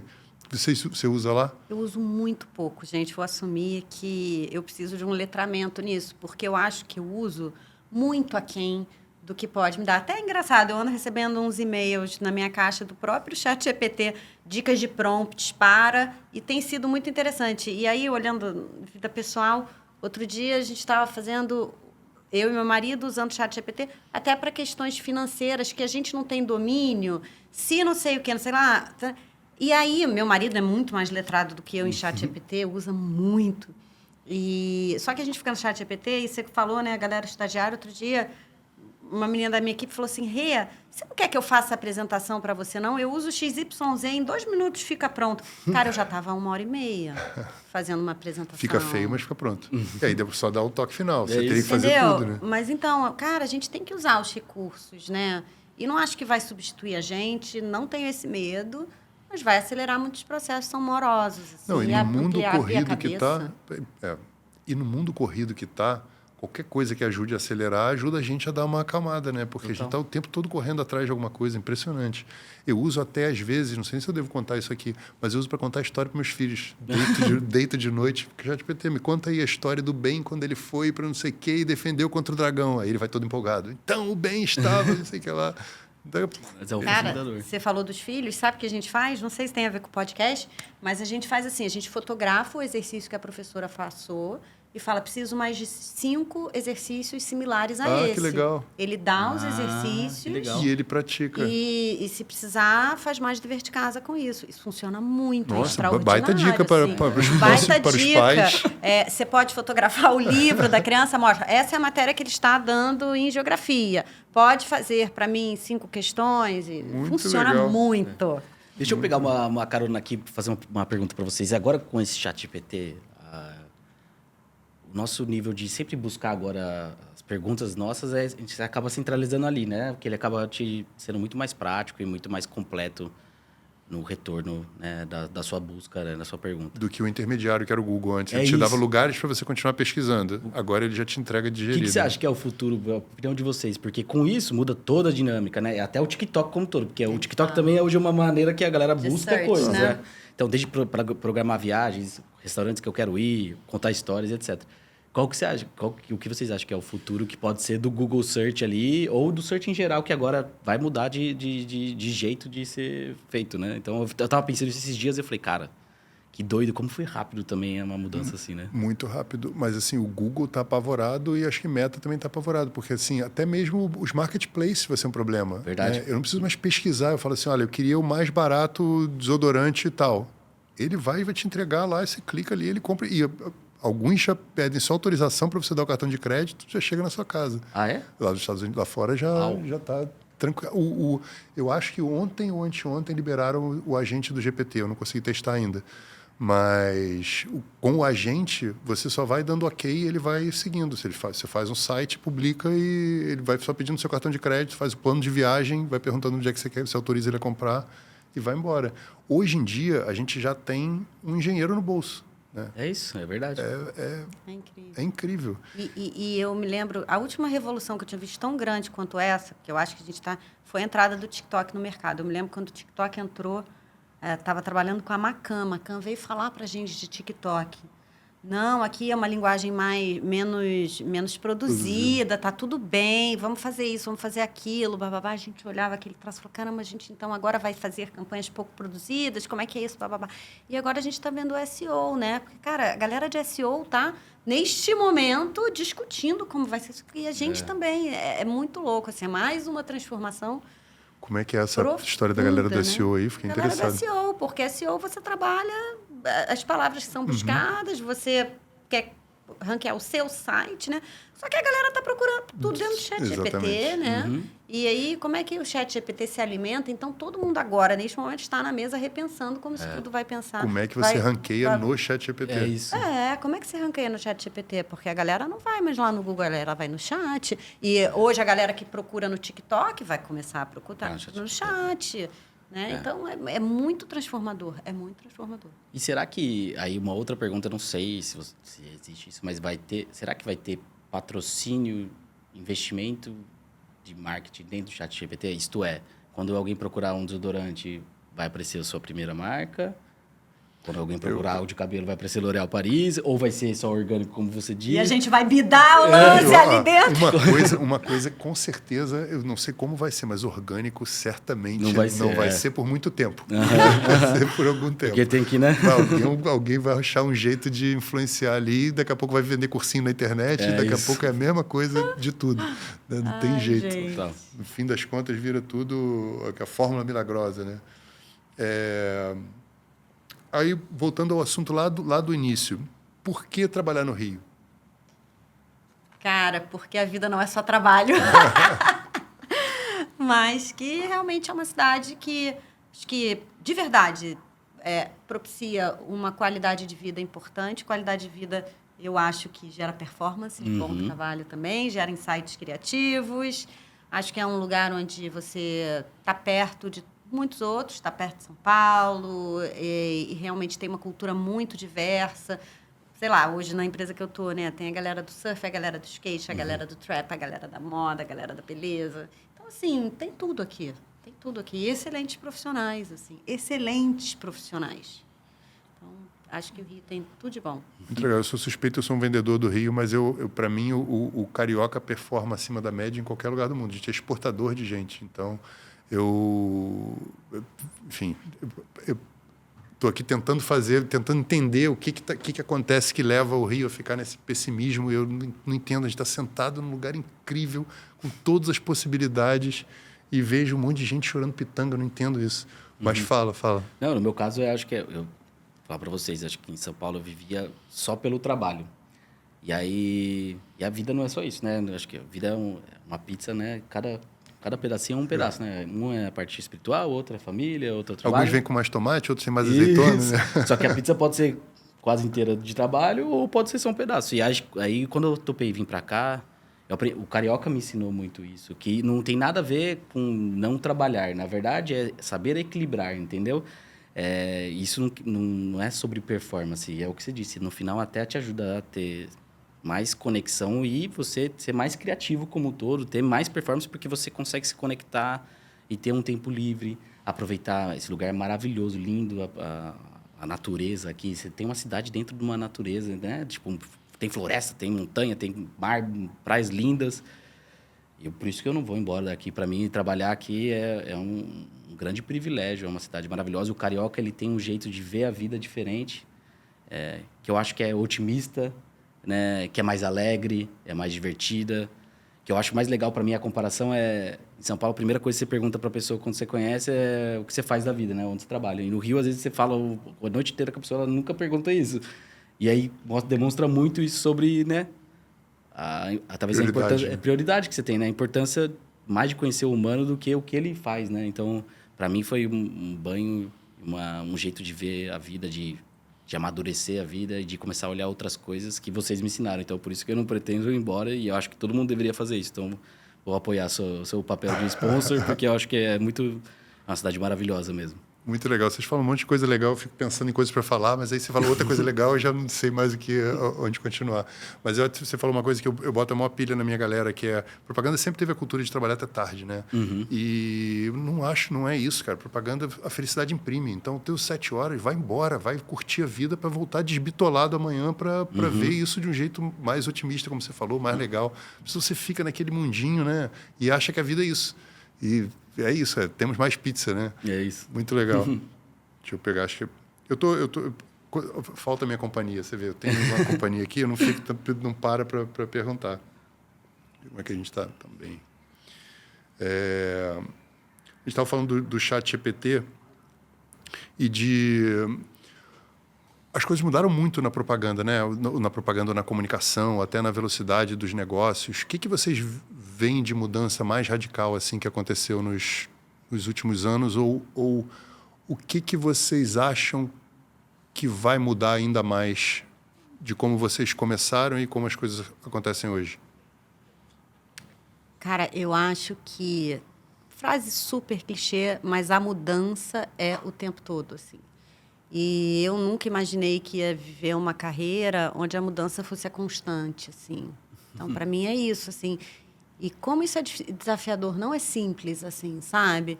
Eu cansei de achar... Teve uma hora que eu falei, tá, passei por esse ciclo de mudança, daqui a pouco vai melhorar, só uma fase. Aí, daqui a pouco vai melhorar só uma fase. Não, já entendi que a mudança é constante de fato e que a gente saber transitar por isso é a vida, assim. Legal. Mas, cara, vou te contar, me surpreende, assim, essa coisa do SEO que a gente está falando agora. Gente, isso vai ser o marketing de influência, que agora a gente precisa do nano, porque a gente não precisa do outro, aí era o TikTok antigamente. É o tempo todo, é o tempo todo. É o cookie de terceiro que vai cair. É o tempo todo. Aliás, o cookie ia acabar, ninguém falou mais do cookie, né? Ia acabar em janeiro, nunca mais ouvi falar do cookie, mas ainda recebo, tem que autoriza cookie. Não mudou muita coisa. Mas eu acho engraçado você falar, acho que agora os pontos de inflexões eles estão cada vez mais próximos. Mais próximos, né? Antes Isso era mais mesmo. espaçado, né? E acho que isso gera um comportamento profissional, a adaptabilidade. Talvez uma das características mais importantes. Lutar contra não adianta, cara. E às vezes a gente... Isso é muito o ser humano interessante. não gosta de ficar desconfortável, ninguém gosta. E agora saber fluir, acho que talvez seja uma habilidade muito boa. E eu acredito, talvez o futuro é que cada vez mais as marcas vão ter que ser cada vez mais humanizadas e mais reais. Eu acredito que cada vez mais isso vai ser mais verdadeiro. Então, a proposta de valor ela vai ser muito mais equalizada e não vai ter grandes distorções. Eu acredito que, por exemplo, mercados de luxo têm a tendência de sofrer bastante com isso. Minha visão tá baseada em assumptions como um todo, mas eu acho que isso vai ser um grande alterador depois do status quo, porque eu acho que o futuro deve ir para isso, sabe? Com o excesso de informação. Hoje você pode entender se aquela bolsa super cara versus a outra bolsa que é mais barata, se realmente a qualidade é realmente diferente e talvez não seja, e você fala, pô, só estou comprando por status, será que precisa? Eu acho que as dinâmicas vão mudar bastante do comportamento humano e as marcas vão ter que se adequar a isso para serem mais verdadeiras e reais, entendeu? Está acontecendo um negócio muito interessante, exatamente isso que você falou, que com as sanções do Trump, os chineses postando... que os americanos, na verdade, revoltados, que agora que eles estão descobrindo que a bolsa que custa $14, eles pagam 800, eles estão entendendo o que está acontecendo. Né? Eles criaram uma indústria lá, essa indústria do luxo, que ela é só de imagem. Né? E até que ponto isso vai ser relevante? Exatamente. E é um super desafio, porque as novas gerações, né, já consomem, e tem nome para isso, são os dupes. Né? Então, você pega uma bolsa verdade. Bottega Veneta. A bolsa Bottega Veneta, ela é uma bolsa chiquérrima, elegantérrima, super cara. Ela não tem uma marca exposta ali. E tem os dupes dela, que são o que antigamente eram as falsificações e tal, e que a galera via isso de uma forma ruim. As novas gerações não veem isso de uma forma ruim. Ele não olha... Claro, né, existem recortes em geral, mas de uma forma mais ampla... Isso não é visto de uma forma ruim. Você usar um dupe, às vezes, é até tido como uma atitude inteligente. Atitude inteligente, exatamente. E olha isso, cara. Olha isso. Assim, deixou de ser um símbolo de luxo para talvez você não seja tão inteligente quanto você parece. Né? Olha como vai mexer nessa história. Às vezes só está ostentando. Eu me lembro que na moda era muito presente. Eu sou de Niterói, né? Eu dei um pouco mais sorte que o carioca. Niterói, o Rio faz parte da grande Niterói, assim, é meio que um bairro nosso ali. Mas eu lembro que tinha Pia, que era uma loja que todo mundo lá onde eu morava, o pessoal criticava, mas era onde a galera da periferia juntava dinheiro para ir comprar uma coisa de marca e voltar para o contexto deles, tirando a onda deles, né? É legal a gente desafiar isso. Não faz sentido você precisar economizar. Sabe a história do homo na janela da varanda? Não sei se vocês conhecem isso. Que as pessoas pegam um homo, botam naquela persiana para os vizinhos verem que eles estão usando o homo e todo mês eles reabastecem com o floral, não sei das quantas. Exatamente. Mas é isso, essa tendência que você falou do DUP é engraçado porque ela acontece para todas as categorias. Por isso que eu acredito muito nisso, porque acontece isso para skincare, para cabelo, para roupa, para carro. Se você vai no TikTok, cara, é uma coisa que acontece. Por que você vai pagar 120? Esse aqui tem a mesma coisa, por 30. Então, eu acho que isso as pessoas agora querem gastar menos para poder aproveitar mais as experiências da vida. E que eu acho que a tendência das novas gerações são essas. Elas são menos apegadas ao status. Elas são mais apegadas a viver a vida, de aproveitar, a curtir experiências e aproveitar mais, sabe? Que eu acho que é genial, na verdade, porque a gente passou uma sociedade muito focada no trabalho mesmo. É corajoso, no mínimo. Muito corajoso.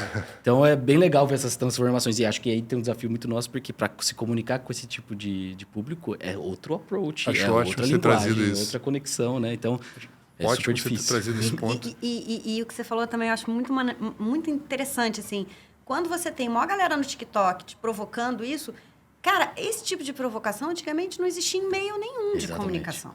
Ninguém ia te trazer isso com tanta frequência. Essa galera começa a formar opinião, começa a questionar o status quo. Então, o cenário de comunicação, ele é muito, muito dinâmico. E coisas como essa transformam profundamente, assim, a mecânica econômica.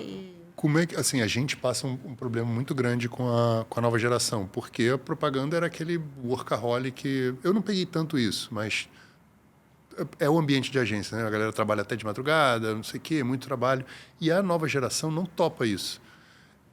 Ao mesmo tempo, para mim, eu tenho uma sensação que a galera trocou a aposentadoria por ir de bermuda para o trabalho. Não sei até que ponto também é um negócio tão... Então, assim, é uma galera muito pouco preparada para se frustrar, né? Tá sempre querendo o imediatismo. Como é que vocês lidam com a nova geração?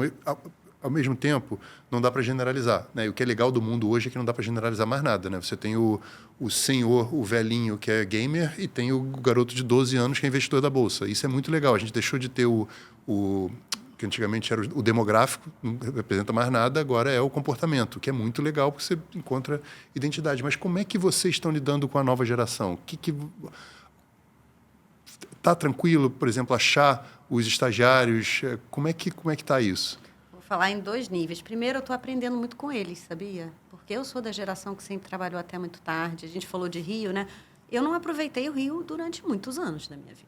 Eu era a pessoa que trabalhava literalmente de 8 a 8. Ponto. Então, quando essa galera jovem chegou, eu falei, cara, eu devia ter esse mindset há muito mais tempo. Por outro lado, nenhum extremo é bom. Então, eu vejo uma galera que não tem o mesmo nível, não sei nem se é de compromisso, mas de envolvimento genuíno ali com o trabalho. Acho que eles têm um lugar, o trabalho, eles têm um outro lugar. Mas eu acho que essa equação não está bem balanceada, porque como é que fica a aposentadoria? Sabe? Quando você tiver filho... Cara, eu não sei, isso para mim é um negócio que a gente está no meio do vulco. É o contramovimento, exatamente. Tivemos um movimento, agora estamos no contramovimento e a tendência é equilibrar ali na frente. Mas acho que ainda está desbalanceado para alguns lados, me parece. Não, eu acho que eu também venho aprendendo muito, e é que hoje até o nível de envolvimento ele pode ser menor se ele não vê razão ou motivo ou conexão, porque ele pode largar tudo ali e produzir conteúdo e ganhar dinheiro assim, ou jogar games e ganhar dinheiro assado, sei lá, eu acho que hoje vender coisas, ser um third place, vender em marketplace produtos, sabe? Então eu acho que hoje, diferente de quando a gente começou, tem mais vertentes de atuação que você pode fazer de forma independente, né?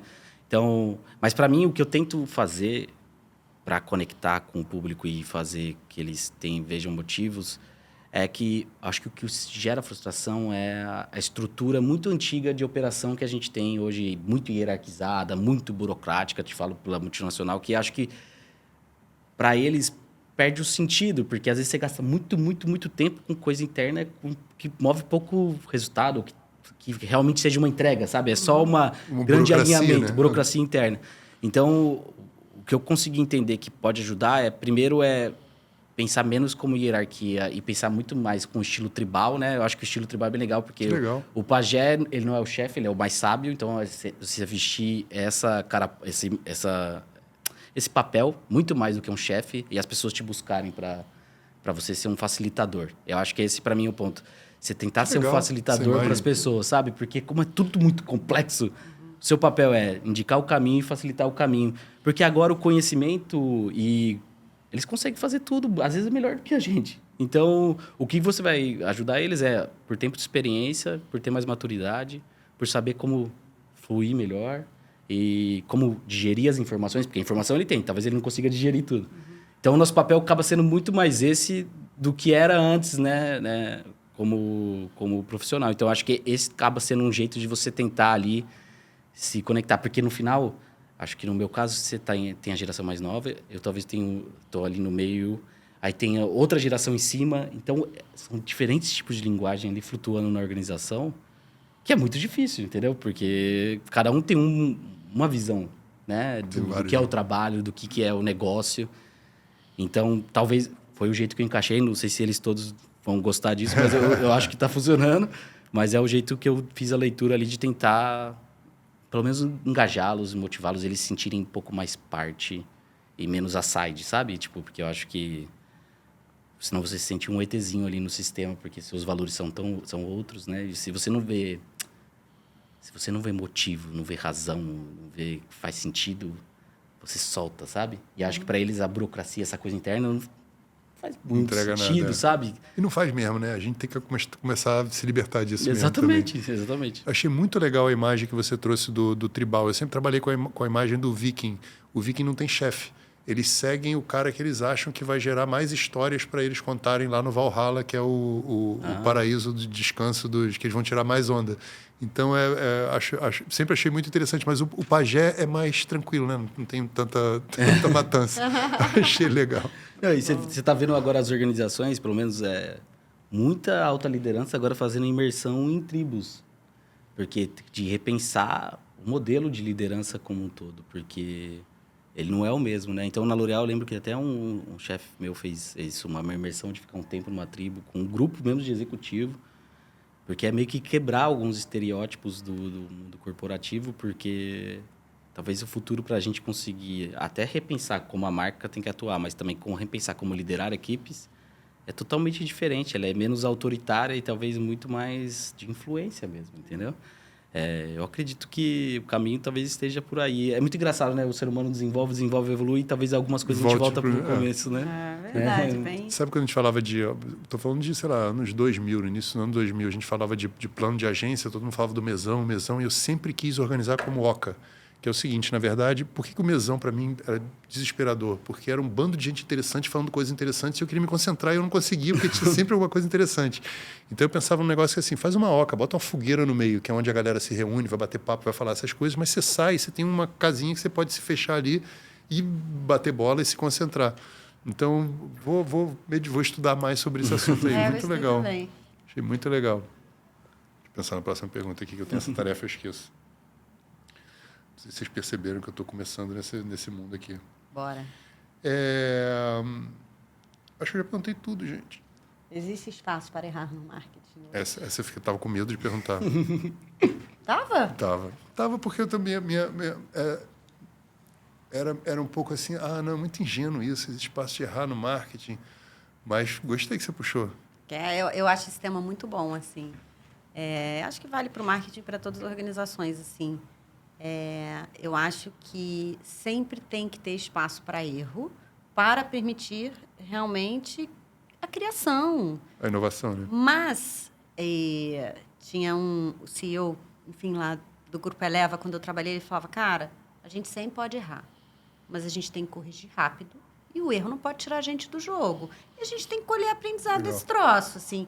Cara, isso é verdade não só para a área criativa, para a área de TI, para a área de finanças, para a área do jurídico, para todo mundo. Ele fez uma metodologia, inclusive, porque se você se você fizer de um esquema que você simplesmente não saia do jogo, você pode errar porque o erro é o seu meio de teste.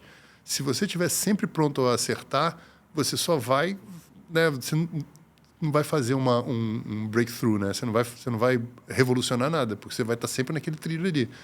Muito interessante, porque é como os investidores falam também, né? Você só tem que tomar cuidado para não sair do jogo, que é quando você perde tudo. Se você tiver os seus nichos ali, você pode fazer a brincadeira que você quiser. Agora, é claro, né, que no mundo onde todo mundo é cancelado quando comete um grande erro, as marcas, assim, dá medo realmente, né? Então, do ponto de vista de criação e nosso de marca, quando a gente aprova, quando a gente pensa, a gente tem que estar muito seguro que a gente está dentro de um contexto social, entendendo o contexto cultural. E aí a gente falou das outras gerações. Acho muito legal a gente dividir ideias com pessoas de outras gerações para entender pontos de vista, lugar de fala diferentes, Perfeito. assim, para a gente se cercar. Errou. Cara, mas errei. Errei, mas compartilhei. Todo mundo achava que ia dar certo e tal. E a gente corre atrás para corrigir rápido, mas... Se não tiver espaço para erro... Cara, tem que ter espaço para erro. O SEO tá mudando, o TikTok tá tudo mudando, cara. Se não tiver espaço para erro... A Coca-Cola tem uma metodologia legal também, que é 70, 20, 10. 70 é aquilo que tem que ser, 20 vamos compartilhar ali, vamos ver, e 10 chuta o balde aí e vê o que acontece. Isso é muito interessante. Como é que é para você? Não, eu concordo que tem que ter espaço para erro. Acho que a gente... só um comportamento que a gente tem que ter é... que seja intencional as coisas que a gente faça, porque às vezes tem erros que a gente nem... Você nem sabe o que você está fazendo e é por isso que você erra. Então, acho que o comportamento é esse tipo de erro que é intencional, que você envolve todo mundo, que tem um propósito, fala, vou arriscar, faz sentido, vou fazer isso com tal pessoa que não tem nada a ver com a minha marca, mas eu acho que faz sentido porque ela vai falar com outro público. Eu acho que quando é intencional, está tudo bem porque você quis testar, você quis arriscar e acho que isso é um ponto. Agora, quando você tem erros não intencionais, que você só fez por fazer e não pensou, isso a gente deveria evitar, porque no dia a dia a gente tem que ter o comportamento de realmente ser intencional nas coisas que a gente faz. Pode parecer meio óbvio e básico, mas no piloto automático que a gente vive a vida, às vezes você vai fazendo e você fala, caralho, por que eu fiz aquilo e deu uma merda? E você fala, pô, aí foi uma cagada e menos um erro, entendeu? Que eu acho que essa é a grande diferença que talvez a gente tenha que mudar. Errar para testar e etc. Estou super a favor, acho que faz sentido e acho que temos que ter mesmo. Agora, não pensar e só sair fazendo, aí esse é o tipo de erro que eu acho que, por perspectiva, a gente deveria evitar. Então, acho que só esse contraponto, mas também estou super contigo, porque nosso trabalho é sobre testar, porque no final a gente está comunicando com os seres humanos, então é coisas imprevisíveis, de um jeito que fala com ele, como fazer, ele tem interesse de um produto, então a maioria das vezes a gente vai errar, né? Muitas vezes. E aí, você falando agora, e a gente antes conversando um pouquinho sobre as gerações e tal, me lembrei da questão da diversidade, né? Como é importante você realmente ter equipes diversas trabalhando juntos, entendeu? Seja como pajé, na oca, no mesão, mas que a gente consiga se cercar de olhares realmente diferentes por uma mesma ideia. Até por segurança, né? Por segurança. Tá difícil, né? Você pisa no pé de alguém sem querer, você não tem noção, você foi criado de um jeito esquisito. Aí tá na hora de corrigir, então não pode dar esse mole, né? Cara, a diversidade é muito importante nesse lugar de evitar erros e acho que muito bem-vindo todo esse movimento que a gente tem visto de ESG, a L'Oréal, uma referência nisso, tem projetos incríveis, coisas maravilhosas. É de onde vem a inovação também, né? Que é esse outro olhar que ninguém, né? O fato de a gente ter a preocupação de dar espaço para gerações, etnias, classes sociais e traz novos olhares para o que a gente está fazendo também. É muito rica a abertura, inclusive. Eu acho que tem um exercício que a gente tem que fazer, temos que fomentar e fazer cada vez mais a diversidade, porque ela é o palco para a criatividade e para representar melhor também a sociedade, que é o nosso papel. Perfeito. Mas acho que tem um trabalho, um exercício que a liderança toda tem que fazer, que é assumir um lugar de vulnerabilidade ali. Porque é muito fácil. Quanto mais você sobe, você não quer falar que você não sabe, ou que você não entende aquilo, que você não sabe o que fazer. E cada vez mais, com a quantidade de variáveis, com a complexidade, com públicos diferentes, agora que sua empresa representa, que sua empresa comunica, com cada detalhe que você tem que se preocupar, se você não se colocar num lugar de vulnerabilidade e realmente ouvir desde o estagiário, o jovem aprendiz, até o diretor, vice-presidente, você vai acabar caindo no erro, porque a gente sempre acaba voltando para os nossos padrões de pensamento, que eles são limitados e que talvez não faça mais sentido hoje. E é difícil falar, pô, tudo que eu fiz na minha vida, tudo que eu pensei... Não é mais bem assim, Não né? é mais bem assim, mas está tudo bem, porque no final você vai somar com outras coisas que talvez vai te dar um destaque sobre como fazer diferente, sabe? Então, eu acho que esse exercício da vulnerabilidade sempre é dolorido, mas eu vejo que é cada vez mais crucial para mandar bem nesse contexto de trabalho, sabe? Muito legal ver uma grande corporação com esse olhar também, né? Em agência, a gente é muito provocado a isso, porque é é necessário, né? O ambiente é o ambiente de erro, né? Você fica dos erros, você detecta o que está certo, né? O que faz sentido. E até eu falo muito sobre isso, que é o estudante perguntando como é que você faz para lidar com bloqueio criativo. Cara, o bloqueio criativo não existe. O bloqueio criativo é quando você antecipa uma etapa do processo criativo, que você traz o julgamento para o momento que você está, onde você poderia errar. Então, quando você bota aqui, você não consegue mais andar. Não, separa isso, erra, fala um monte de besteira, não sei o quê, e depois você traz, olha daquele bolo ali, isso aqui é legal, isso aqui é legal. Então, faz muito parte do nosso DNA, né? Deixa eu posso fazer uma pergunta para Por você? favor. Agora eu vou inverter o papel. Qual que você acha que hoje é o grande desafio das agências, de um diretor de criação? Como as agências têm que se reinventar hoje nesse novo contexto? Porque agora tem agências, por exemplo, que não é uma agência de marketing, né, de comunicação, publicidade, mas não é uma agência de influência. Tem o consultor, tem o creator. Tudo tem se misturou agora, né? Então, no seu ponto de vista, quais são as dificuldades, o que você acha que tem que ser mudado, o que você faria? Eu acho que seria legal te ouvir. Estou aqui tentando descobrir. Esse é um projeto investigativo até para ajudar a gente a tentar descobrir. Eu acho que a agência sempre foi desafiada, né? Como é o território da mudança, né? Sempre foi. Eu lembro que antigamente era TV, rádio, outdoor, jornal, revista e acabou. Daí você ia final de semana para casa. Agora você tinha 10 dias para fazer esse negócio todo. Agora você tem 2 dias para fazer TV, rádio, outdoor, revista, ação de internet, o creator, o endomarketing, a fala do presidente da empresa, não sei o quê, e é isso aí. Mas voltando à sua pergunta, eu acho que o desafio é constante. Então, por exemplo, eu lembro na época quando surgiu a internet. Não, agora tudo é marketing digital, então se a campanha não couber no banner, não tem campanha. E hoje em dia o banner é uma coisa desprezada.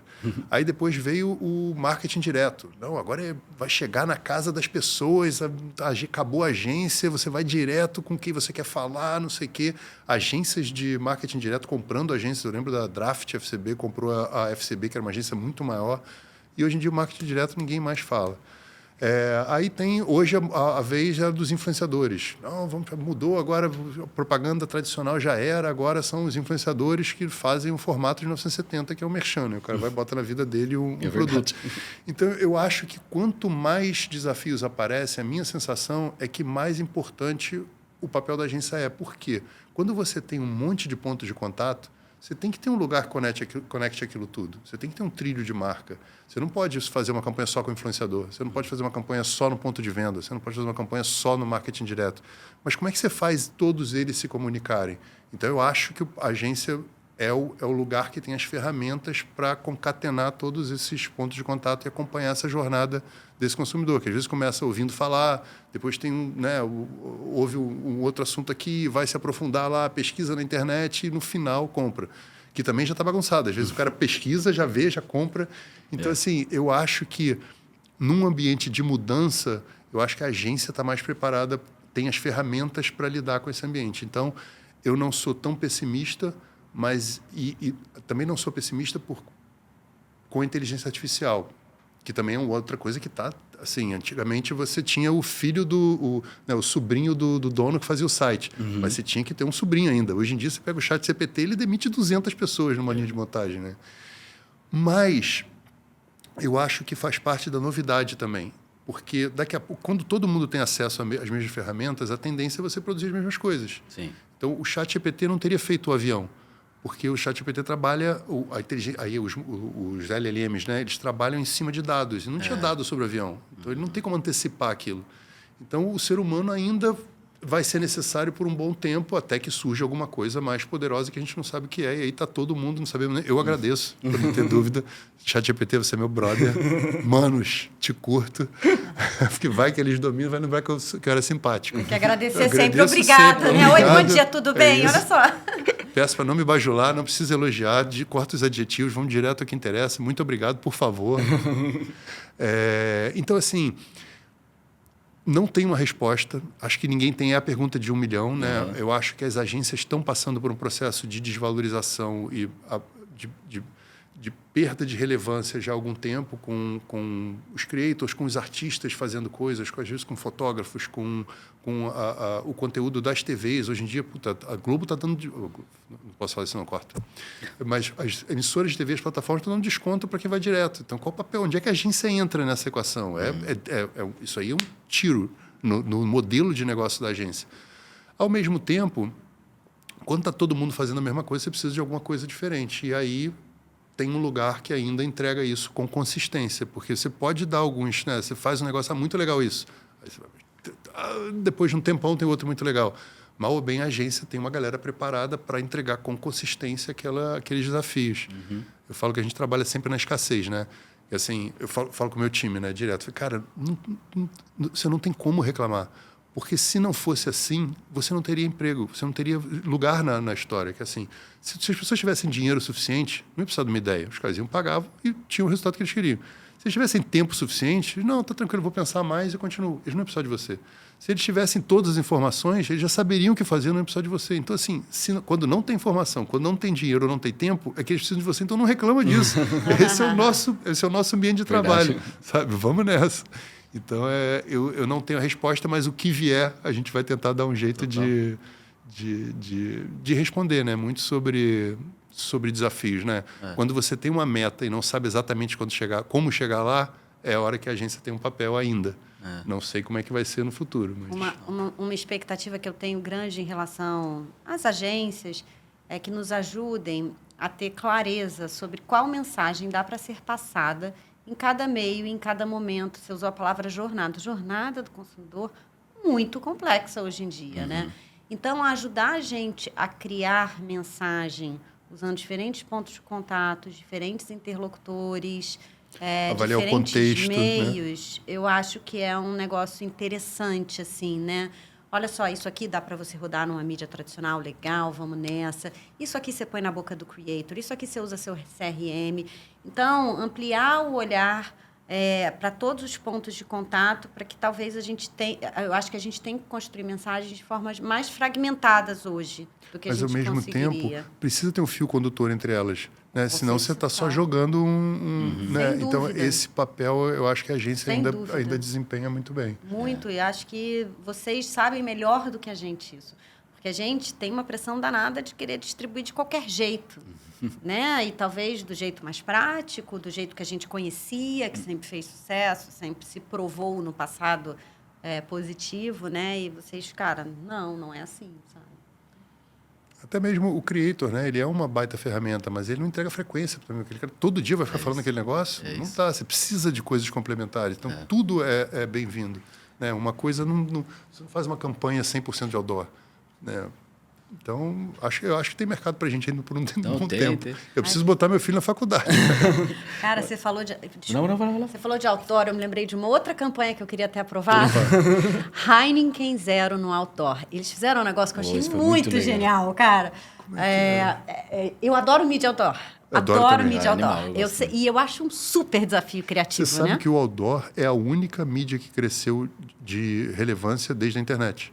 Todas perderam share, só o outdoor cresceu. E aí, para o Rio de Janeiro, é uma cidade outdoor. Pô. E fora que a gente não está mandando tudo para o Zuckerberg também, que é um negócio que me incomoda profundamente. Total. Não, na verdade, isso por trás, a gente tem que perceber que as pessoas estão na vida real, né? Sim. E a gente fazer parte da jornada e da cultura, da vida, né? E aí, quando a Heineken Zero lançou...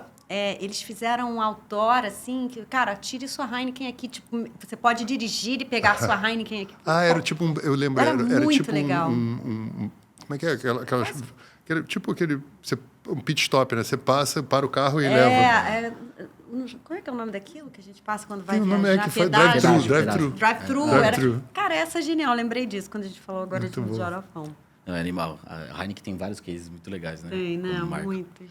Não, o que eu estava pensando assim é como é difícil hoje construir uma campanha harmonizada em que o storytelling em diversos touchpoints constrói para o todo, né? A complexidade que isso existe. Então, esse desafio que você falou da jornada, dos formatos, seja creator, seja um asset branded content, seja um out of home, como tudo se harmoniza. Eu acho que hoje eu vejo que tá muito mais difícil de construir essa história de forma linear, porque nada é mais tão linear. Nada é mais linear. Né? Então, acho que esse vem sendo muito desafio, porque o storytelling ali da campanha, que é com esse fio condutor, tá cada vez mais complexo.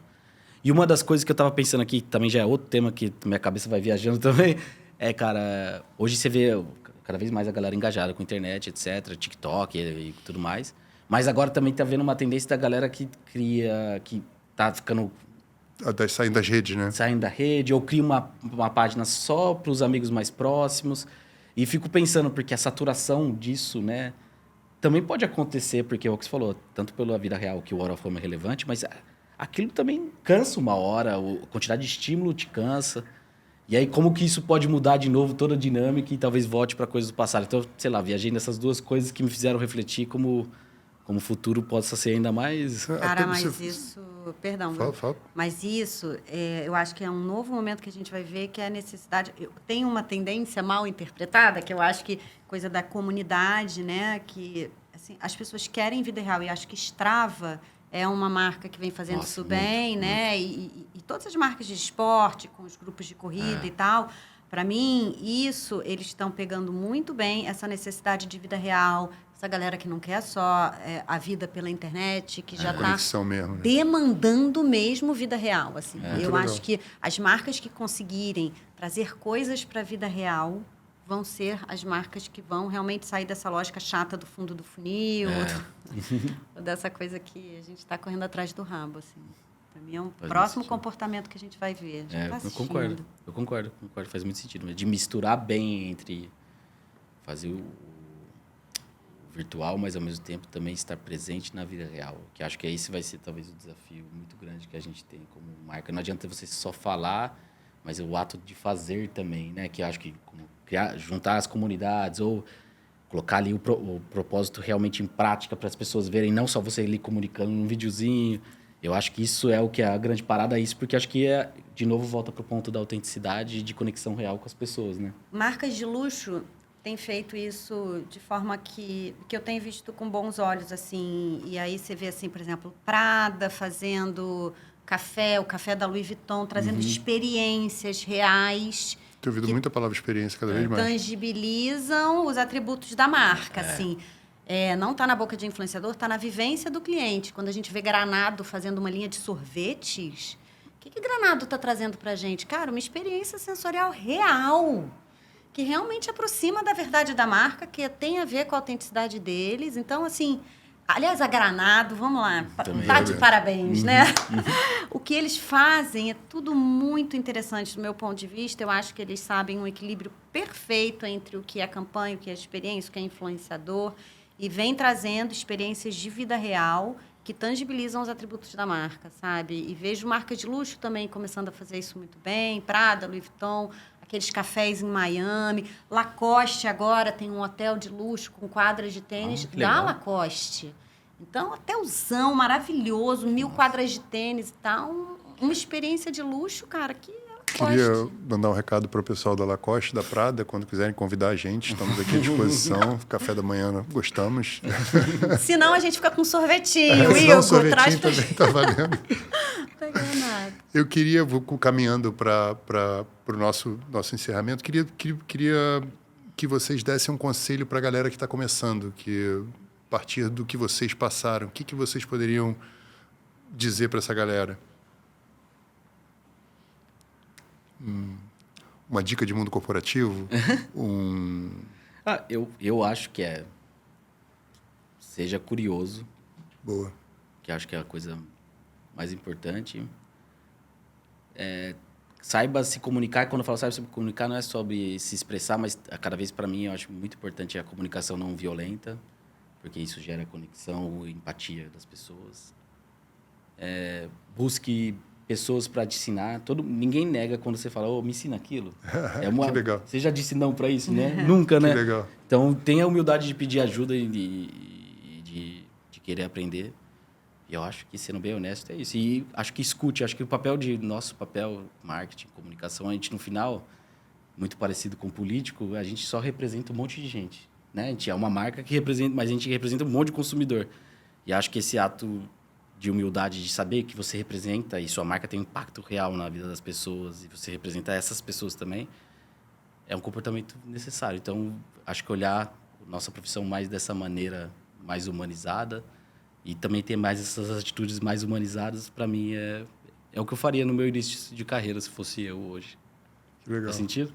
Eu Legal. vou na sua pizza. Eu acho que a dica é equilibrar as fatias da pizza, assim. Realmente, eu acho que buscar a saúde mental acima de tudo, assim, realmente, falando de Rio, né, que é uma cidade que propicia, né, muitos momentos de descompressão e de relaxamento e um certo descompromisso, que eu acho que equilibra as coisas. Eu acho que a gente está conectado a esse mundo real, né, fora das nossas casinhas e do nosso... Isso é importante. Isso, de certa forma, também é trabalho e vai tirar a performance. Então, não incorrer no erro de achar que só o trabalho é o trabalho. O todo é muito importante, ainda temos que ter conexões. Então, eu acho que buscar o equilíbrio, assim, boa parte da minha vida não tive isso e me ressinto, assim, no fim das contas me ressinto, porque eu acho que é sobre isso, assim. E, claro, assim, você falou de curiosidade, eu acho que se está faltando paixão no que você está fazendo, talvez você não esteja fazendo o que você tem que fazer. Legal. Acho que a gente tem que buscar paixão, acho que a gente tem que realmente sempre buscar ambientes onde as conexões sejam de qualidade. Isso, essa coisa, né? Tá num lugar que a galera não topa te ensinar, pô, não tá num lugar legal. Exatamente. Cara, tá num lugar que, pô, a galera não te dá ouvido porque você é estagiário ou porque... Cara, não é um lugar legal. Então, assim, ter sempre assim, uma avaliação crítica das experiências para você realmente perseguir uma jornada positiva, assim, sempre. Legal, pessoal. Queria agradecer. Estava muito inseguro com esse papo, porque a gente não tinha intimidade, né? Agora já. Mas, assim, foi muito legal, foi um privilégio ter participado desse papo. Foi muito bacana. Queria agradecer a presença de vocês. Pessoal, até o próximo. Não sei o que vai acontecer, mas já estamos no segundo. De repente vem o terceiro aí. Um abraço para todo mundo. Até a próxima. Obrigada também. Muito obrigado também. Foi uma ótima experiência, viu? Também foi. Valeu.